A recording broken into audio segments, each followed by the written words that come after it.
Modern garden centres have become to us gardeners what supermarkets are to food shoppers.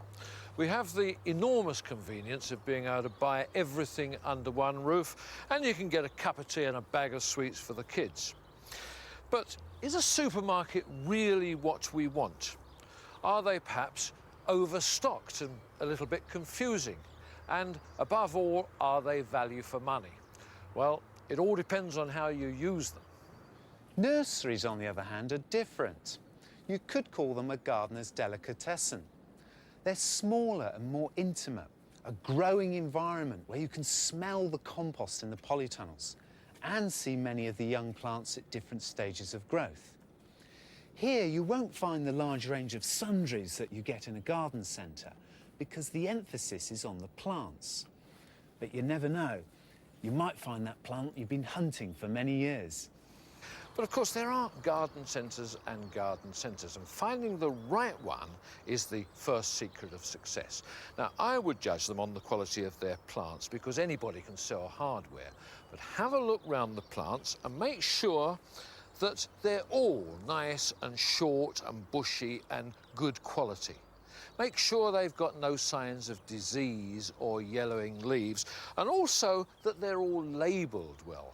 Now, garden centres give their advice in a different way to nurseries. They rely on informative labels, so make sure they're there. And if they don't contain exactly the advice you want, bear in mind that good garden centres will have a trained horticulturalist on hand who can solve your problems. And if you can't find the plants that you want, then do ask for them, because very often they can get them for you. And if they can't, well, this is the way that we can persuade them to increase their range. You may feel that garden centres actually stock too much. I mean, how do you choose an insecticide from a range like this? Well, for the vast majority of things, you need just 3. First of all, a good general-purpose fungicide. Then, if you're only killing green fly, use something containing pyrimicarb, because that is the most friendly insecticide to beneficial insects. And then for any other insect pests like caterpillars, something containing permethrin. But of course, there are some of us who believe that you can still grow healthy plants without using any chemicals at all. Bob Flowerdew.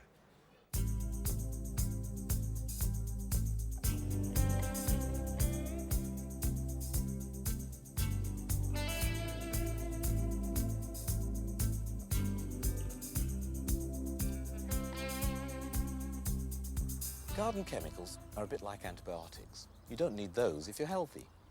And it's the same with gardening. 95% of organic gardening is good husbandry, growing the plants so well they don't need any chemicals. And it's a bit like having a baby.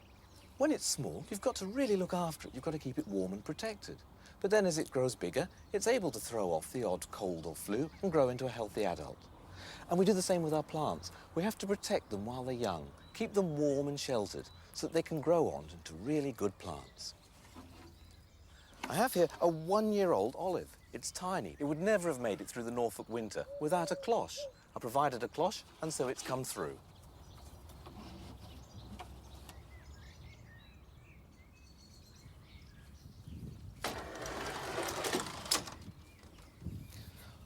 With our variable spring weather, many crops just don't do outside, so we start them off in the greenhouse or the propagator. And of course, we're impatient. We want crops earlier. We don't want tomatoes at the end of September when they do it by themselves. We want to start them off so we have them at the end of June. Of course, what we should remember is that seeds want to come up. It's the whole reason to be. However, once we've started off a plant, it's absolutely essential that we keep it growing smoothly without check for it to be healthy. We must never let it be crowded, so sow thinly. We must never let it get pot-bound, so pot it on as it grows bigger. And we must never let it get checked due to drought, heat or cold. And in fact, we must harden them off so that they can get used to the cold conditions outside before we plant them out. Hardening off is really quite simply just getting the plants used to being outside. So we put them out during the day, and then we bring them in again at night for at least 3 days so that they're fully happy with being outside.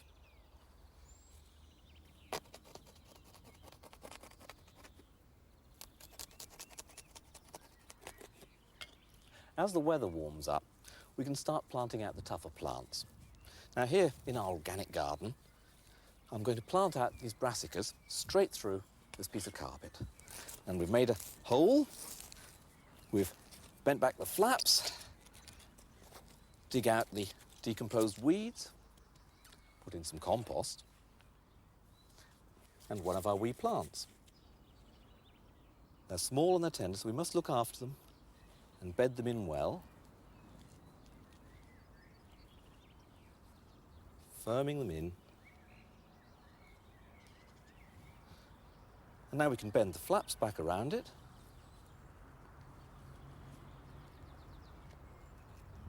And that will grow happily away. However, it won't hurt if we give it a cloche. And it'll protect it from weather, keep it healthy, and keep the pests off.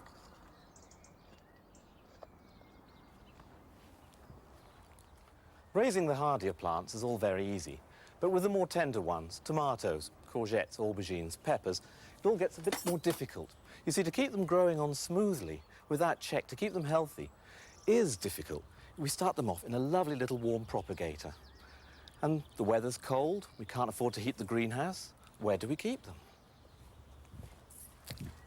Well, I grow all my own fruit and vegetables, and I want them early. I can't afford to wait. And so I've got this insulated box. It's a dead deep freezer. And it's got a soil warming cable in it with a false floor covered in sand. And I can start the plants off in pots and trays on this. At night I can cover them up with a blanket to keep them warm. But as soon as they're up, they move to a cold frame in the greenhouse. This is made out of secondary double glazing units. It's also got a soil warming cable in it and a heated pipe to keep them extra warm at night. And I can cover that up with blankets to keep the heat in there. All this electrical heating doesn't actually add up to much more than a couple of light bulbs, but it really does the job. Once the plants have been growing for a while, they can be potted up, and then eventually the tougher ones, the tomatoes, the peppers, and then the aubergines and the melons, can move down to the unheated end, but they're still in a cold frame in the greenhouse. They can then go out onto the staging, or outside when the weather's warm enough, under a cloche. But I have an even better place to keep them while they get bigger, a super cloche in my polytunnel. Here inside, it's beautifully warm and sheltered during the day, but at night it gets cold. So that's why I made my super cloche inside the polytunnel. It's another wee polytunnel inside, and it's just like the cold frame in the greenhouse. It's double glazed, so it traps the heat of the sun. In fact, it's so efficient, and it's quite big, that it doesn't even cost me a penny to run. I have to put a paraffin stove in on frosty nights, but all of this is heated for free, and it's over 90 degrees in April. I've even got a banana. Of course, not all of us have the space for such a super large cloche as that. However, we can use the principles of the super cloche just in the same way. Now, it's not too late to sow courgettes or sweet corn outside in situ. In fact, it's almost perfect for them. But they need that extra warmth to grow. And you can use the double glazed super cloche principle for them. Now, this courgette is not going to like the cold weather we've got. It'd be terrible for it. And I'm sure many of you have used a lemonade bottle as a cloche. But double up, make it double glazed, and you'll have a really strong, healthy plant. And who said that garden centres only stock forsythia and flowering currants? Yes, of course, they do have the standard range of plants. For example, every garden centre in the country will be stocking Hebe Red Edge, but then it's a jolly good plant. And let me ask you when you last saw a standard Viburnum tinus. I know I never have, and this one could be yours for £30. And look at this lovely standard cupressus too. There's about 10 years' work in there for £55. Certainly they do have the ordinary flowering currant, but this is the one that's caught my eye, a white flowering currant for just £7. It's certainly going to go in my trolley. Of course, more unusual plants are commonly found in nurseries. This double-flowered form of the common flowering currant is typical of what you can expect to find. It would equally be at home, either in the shrub border or out as a specimen in the middle of a lawn, perhaps reaching 10 to 12 feet in 5 to 6 years. But it could easily be pruned to contain its size. I think it's beautiful, especially with each flower filled with a dense cluster of petals. What do you feel that nurseries can offer the customer that perhaps garden centres can't? I think nurseries can grow a much wider range of plants, perhaps in small numbers, but an awful lot of different plants. We can also offer advice and help. We've grown the things in the first place, so we know whether they want acid soil or limey soil or plenty of water or a shady situation. We can supply that really rare plant that the connoisseurs have been looking for the last 5 years very often, but we can also help someone who's perhaps new to gardening and wanting something a bit different from the more common plants. This nursery specialises in unusual trees and shrubs, and here in the stockhouse they've got some fine specimens. This Exocorda has an upright habit and can reach 15 feet, but it can be kept smaller provided you prune it, and this is normally done after flowering in June. And it prefers a well-lit sunny position. The dogwood likes a woodland setting with a slightly acidic soil. But unlike those grown for their glorious winter colour, this one mustn't be pruned hard. In fact, you'd only prune it to take out the dead and diseased wood. It has these lovely flowers in May, and later on, it's followed by glorious autumn colour. Trees on garden centres tend to be tailored to fit the car. And that means, of course, that there's no delivery charge, but they are generally small trees. And because they're young, they often come feathered like this. Now, that means that they have these little branches all the way up the stem.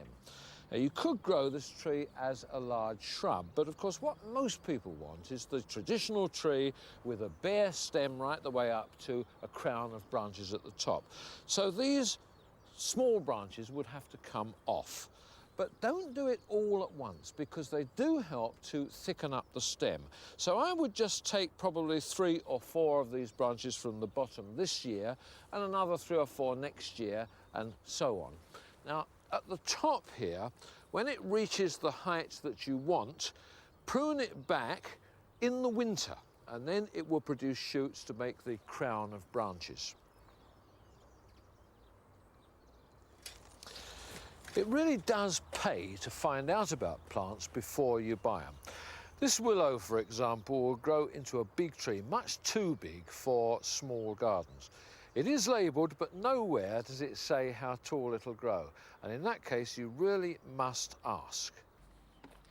Half the fun of coming to a nursery is to have a good old rummage around to see what you can find. With herbaceous plants, the new gardener can find this a bit daunting. There are no pictures around to show you what the plants will look like, but you must never be afraid to ask somebody for their advice.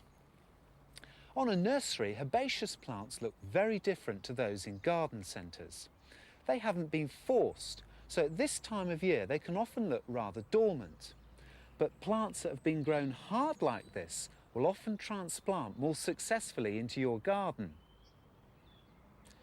Most of these plants are large and well established, and the advantage of this is that they should flower well in their first season. There are 2 here that have particularly caught my eye. This Himalayan poppy is quite uncommon, and later on in the year it will produce blue flowers that are very delicate.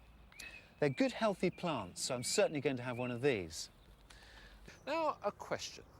What has over 60,000 plants, 300 gardeners, and is a haven for artists and photographers? Well, the answer is the largest iris garden in the world, and it's all run by part-time enthusiasts. So last summer, when Liz Rigbey was in New York, we asked her to hit the road to New Jersey.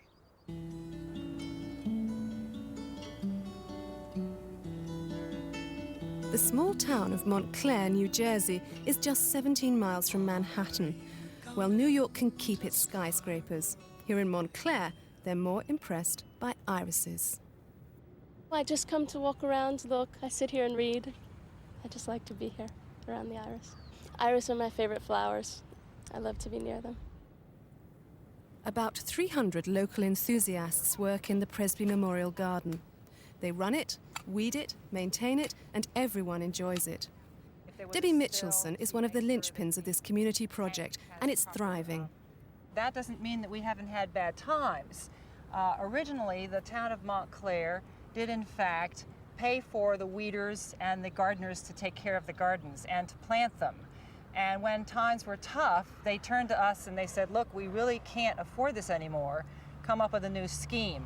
So the Citizens Committee, and this is before I came on board, decided that perhaps the way to do it would be to have weeders from the community come and be paid for a certain amount per 50 feet of bed and have them keep each of their own sections clean and weed-free.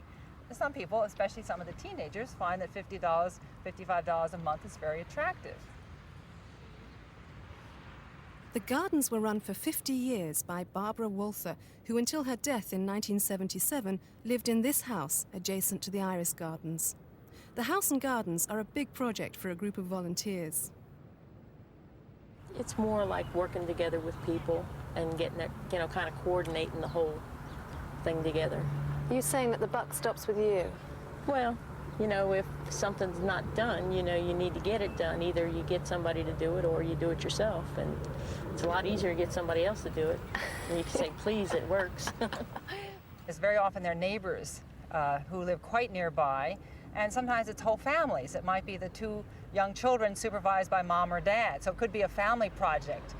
And the nice thing about that is not only the money, teaching children that perhaps learning to work and having a schedule, because the beds are checked once a week to make sure that they've been done, is that there's a little bit of ownership, that as they drive by and bring their friends by, they think, well, I helped keep these beds up, and it's partly my work and my dedication that has made this possible. So there's a lot of feeling of ownership and pride. What time of day do you normally come here? Anywhere from before 10, maybe lunchtime. And I'll work till, when it starts getting dark. Those are long hours. Yeah, well, there's a lot to be done. I like to do my work thoroughly, get the weeds out. The gardens aren't just here for the community to enjoy. The volunteers' hard work preserves a collection of botanical significance. There are 4,000 different varieties of iris and 60,000 plants. But for many of the Americans involved, the irises are a little piece of history too. There's a lot of history here. There is a flower here from the 1500s, and even the 1600s, 17 and 1800s. They have it down to the year. Is that one of the things people come to see, do you think? They're amazed when they see that 1500s. They never believe it. They can't believe they've seen it. We have the bed book volunteers.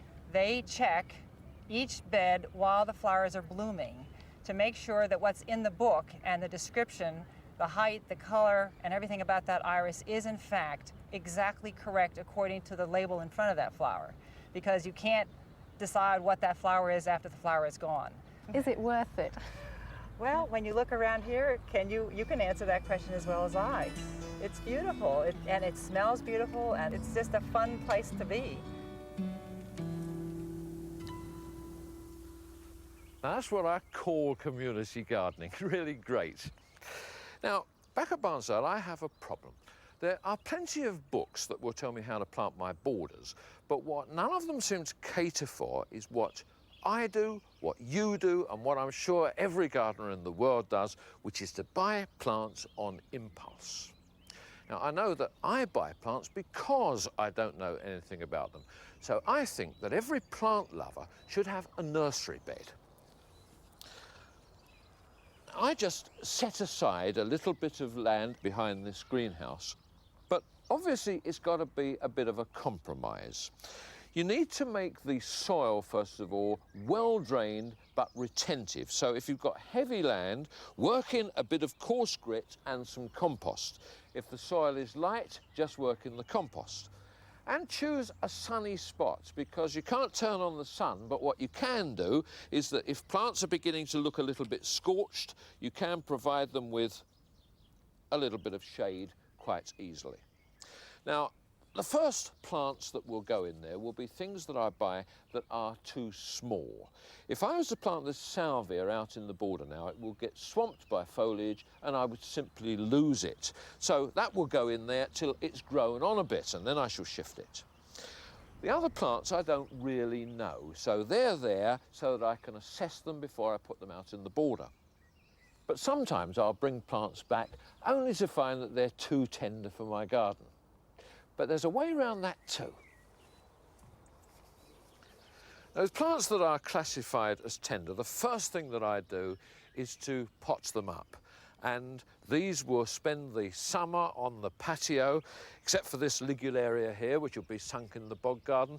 But they'll all go into the cold greenhouse to spend the winter. Now, with some of them, I've been a bit overcautious. This Corridalis, for example, I've now been told is perfectly hardy, so that can go out in the garden. But there are one or two others, like this Prostanthera, which I know are going to be much too tender and will have to spend all their time in a pot. But there are some, like the Verbena here, which are on the borderline of hardiness, and I want to try and grow some of those in my Mediterranean garden. So the answer is to keep it in a pot, but then to take a cutting. Now, if you've got a little electric propagator, it's no problem to take these cuttings at more or less any time of the year. But even if you haven't, you can still take them in a cold greenhouse or even a cold frame from now until about late summer, I suppose, with just a homemade Heath Robinson polythene cloche like this, and they all do very well indeed.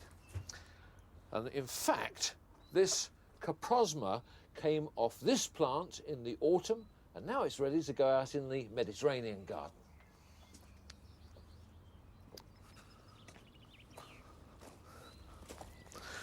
Now, this is one of the plants that didn't actually survive here last winter, so I should give it another 2 chances. But at least I always know that I've got the insurance policy of the big plant in the pot.